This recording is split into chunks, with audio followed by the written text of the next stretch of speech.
Hello, I'm Christina Simmons from Say Yes to Holiness, and this is the latest edition of the Say Yes to Holiness podcast, where I try to give you food for the head, heart, hands, and feet to help you be able to say yes to the life that God desires for each and every one of us, that life of purpose, peace, and abundance.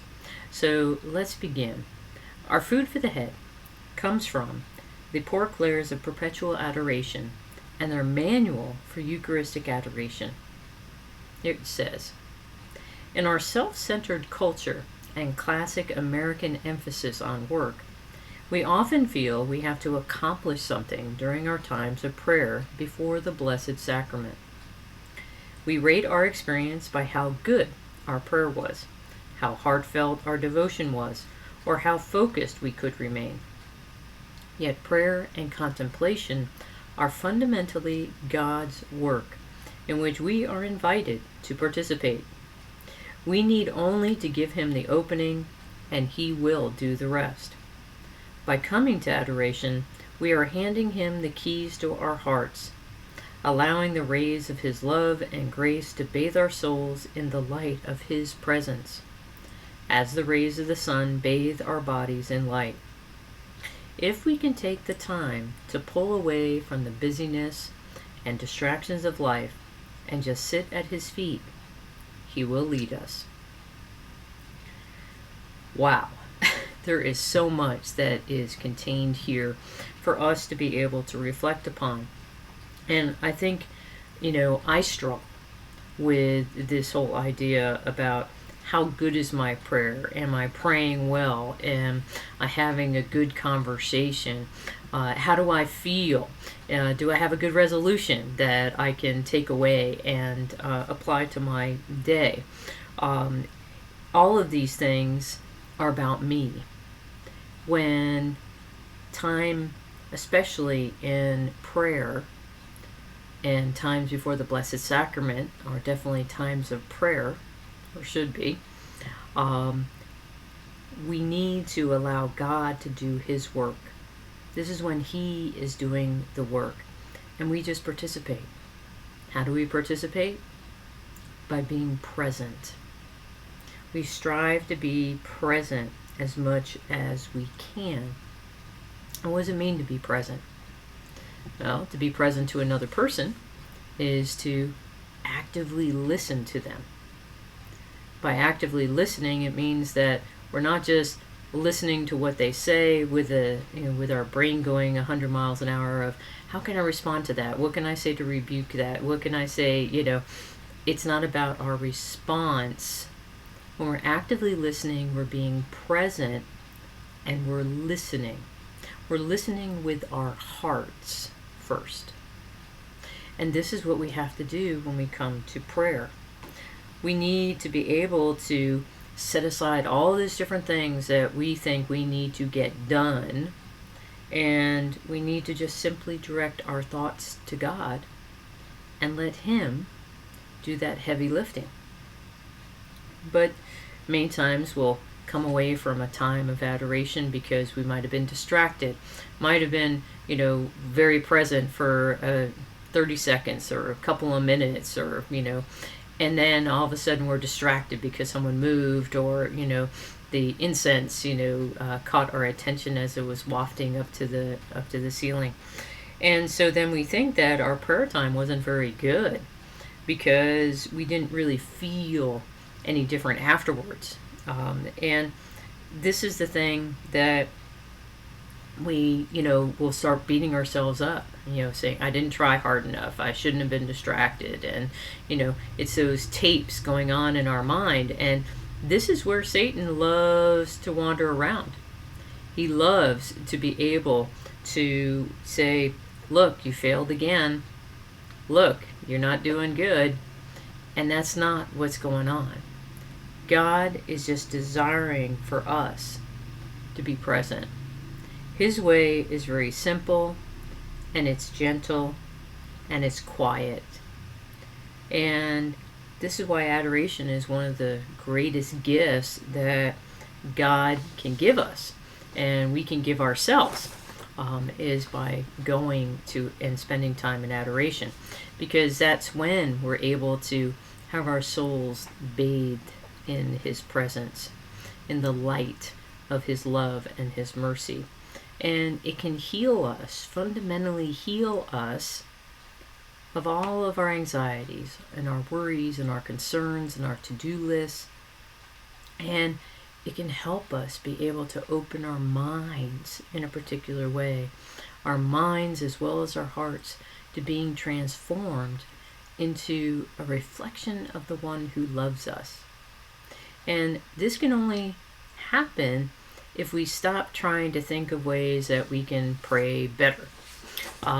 Instead, we need to admit the fact that this is God's work. I'm showing up, and my work is to try and be as present as I can.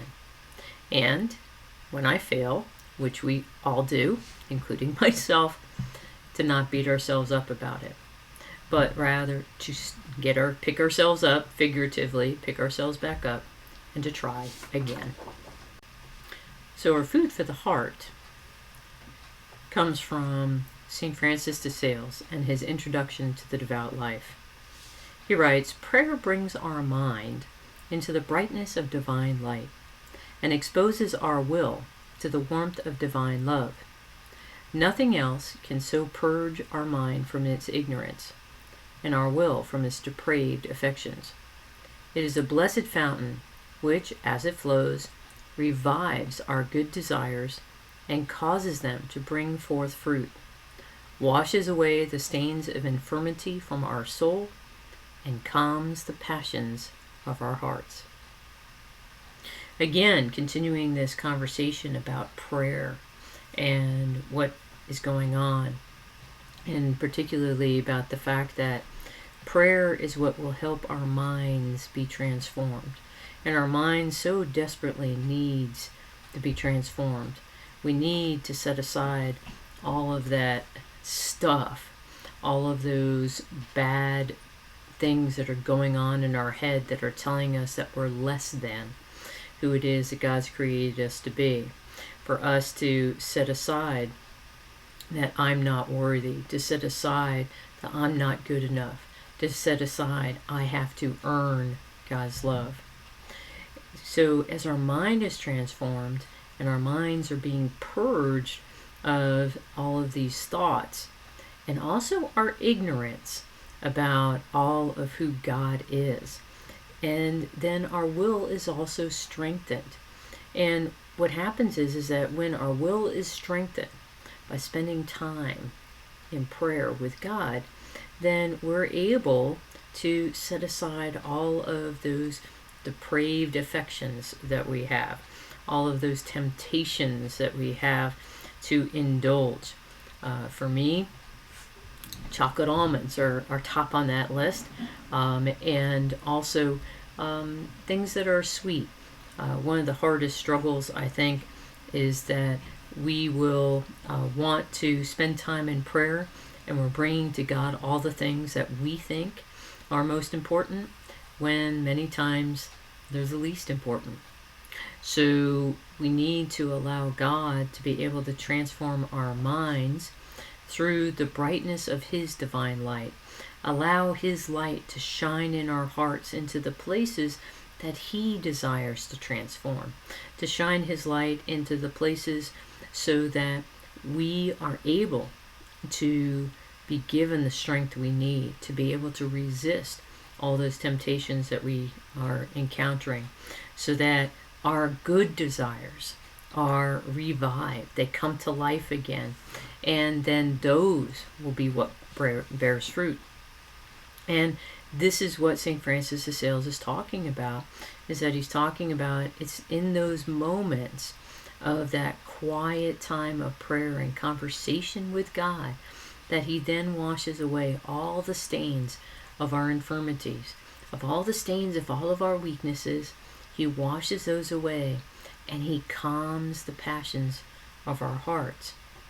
And when this happens, when all of this happens, then we find our minds and souls are at peace. And how many of us are struggling with peace? How many of us are desiring more peace? It's what we're longing for. And we're longing for peace that fills us with goodness. We're longing for peace that gives us the eyes of truth. We're longing for peace that helps us be able to absorb and to see all the beauty that lies around us. And it's this peace from which all graces and blessings flow. It's this peace of love that flows from that divine light that is bathing our minds and our hearts. And it fills us with the warmth of God's love. I know that many times that people will talk about, that mountaintop experience of when they encountered God's love. And it fills you with warmth. It makes you feel safe. It takes away all of those concerns, anxieties, and worries. And we are just present. This is true peace. And this is what prayer can do if we spend the time. So the question is, are you? Our food for the hands comes from St. Margaret Mary Alacoque, and where she writes, "One just soul can obtain pardon for 1,000 sinners." So recently we celebrated the Feast of the Sacred Heart, and it was the devotion to the Sacred Heart that St. Margaret Mary Alacoque became well known. She was a devoted proponent of the Sacred Heart, and she worked to share the devotion far and wide with as many people as she could in her lifetime in the 18th century. So in the 1700s, she's doing everything she can to tell people about the Sacred Heart of Jesus. And it's beautiful for us to be mindful of the fact that, the devotion to the Sacred Heart, that Jesus revealed to Margaret Mary, is that it's his heart and is burning with love for humanity. It's pierced and is crucified, but it offers salvation and mercy. Jesus' heart just longs for us to offer our love and devotion in return. And if we have a distorted version or idea of what this mercy and love looks like, if we are only focused upon God and his punishments, if we're only looking upon God as judge and unforgiving father, then we'll miss the message of mercy. And this is a part of why Jesus came and shared the message of his Sacred Heart with St. Margaret Mary, so that we would know the message of mercy. Because God doesn't want us to fear him. He wants us to love him. And his divine love and joy are manifest. They're made present in his Sacred Heart. So if Jesus is seeming to be distant or unapproachable for some reason, think of his Sacred Heart. Think of his heart burning with love for humanity. Another analogy was given to us by St. Mother Teresa of Calcutta, of where she talked about Jesus sharing with her how he thirsts, and how the words on the cross of "I thirst" was not about a physical thirst, i.e. they gave him gall, on a stick, and it was bitter, but he truly was thirsting for souls. And this is what the Sacred Heart does. The Sacred Heart is burning with love for us, is burning with mercy for us. And this is what we have to remember, why it's possible that one just soul, a soul that is seeking to love as Jesus loves, a soul that is just. And what is justice? Is to give another person their due. What is due them? So if there is one just soul that's seeking to do this, then they can obtain pardon for 1,000 sinners. This is the power of being in union with God. And this is the power of love and mercy. We have the opportunity to try to be that just soul, to allow God's grace to transform us so profoundly that we then can share the love of God with other people and help them experience the same joy, the same love that we experience, and that Jesus wants to just shower upon them, just like he showers his love upon us. This is the great call. This is the great invitation. And we have to believe that it's possible. This is why devotion to the Sacred Heart is such a beautiful way to remind us of it is possible. Why? Because God is burning with love for us. He's thirsting for us. And we need to do the same for others.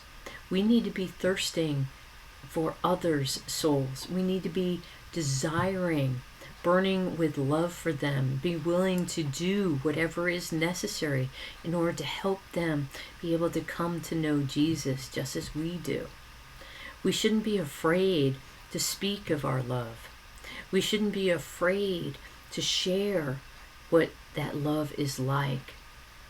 We shouldn't be afraid because Jesus has died for us. He has made it possible for us to be able to help him save souls, to help him be able to bring all the prodigal sons and daughters home to the Heavenly Father. He has made it possible through his life, death, and resurrection for us to do this. And his Sacred Heart is that reminder that he longs for our love. He simply longs for us to just offer our love in return. This is what Jesus desires. So when we are contemplating that, we have to believe that it's possible. God has done the impossible. We have to believe that it is possible. And when we do, then we have the courage to say yes. What do we say yes to? We say yes to being transformed. We say, yes, I desire to be loved as you desire to love me. I say yes to being transformed in my mind and heart in such a way that I no longer resist the love that you desire to give me, that I know that I am worthy, that I know that I am loved beyond measure, that I know that I don't have to earn this love, but rather I just need to say yes and be loved. This is the possibility. So our questions, do we believe this? Are we willing to be transformed? Are we willing to strive to become that just soul that will help someone else encounter the love and mercy of God? Our food for the feet comes from Saint Faustina in her Diary of Divine Mercy. These actually were Jesus' words to Saint Faustina. Give away everything at the first sign of a demand, even if they were the most necessary things. Do not ask for anything without consulting me. Allow them to take away even what is due you. Respect your good name. Let your spirit rise above all that, and so, set free from everything, rest close to my heart, not allowing your peace to be disturbed by anything. My pupil, consider the words which I have spoken to you. So Jesus, he spoke to Saint Margaret Mary about his Sacred Heart in the 18th century, in the 1700s. And then, 200 years later, speaking to Saint Faustina. And he's building upon his message of mercy and love. And he builds upon it by telling us that we need to grow in trust and be at peace regardless of what might happen. Regardless of what someone wants to take away from us. regardless of even if they are necessary things. So even if somebody wants to take away our food and our drink, you're fine with it. Why? Because the Holy Spirit is going to nourish us. Why? Because we will be set free from everything, so then we can rest close to Jesus' heart, so that we won't be disturbed by anything. But the biggest thing is that we should be willing to allow them to take what is due us, our respect, our good name. We should be willing to be disparaged. We should be willing to suffer gossip and lies that are told about us. We should be willing to do that. And we should be willing to do it from the first moment that is asked of us. But do nothing without consulting God first. We're not to be disturbed by whatever might happen. Ask Him, seek strength from Him, and remain at peace. Jesus' instructions to St. Faustina here are very similar to the ones that I talk about when we're striving to abandon ourselves to God's will. The fourth step of the 4 steps I talk about. And those 4 steps again are daily prayer and meditation, and living that life of grace through frequenting the sacraments, striving to grow in virtue. And then the 4th is abandoning ourselves to God's will. And how can we hit God's will? How can we do this as much as possible? And I talk about hitting God's will on the dot. And the dot stands for detachment, obedience, and trust.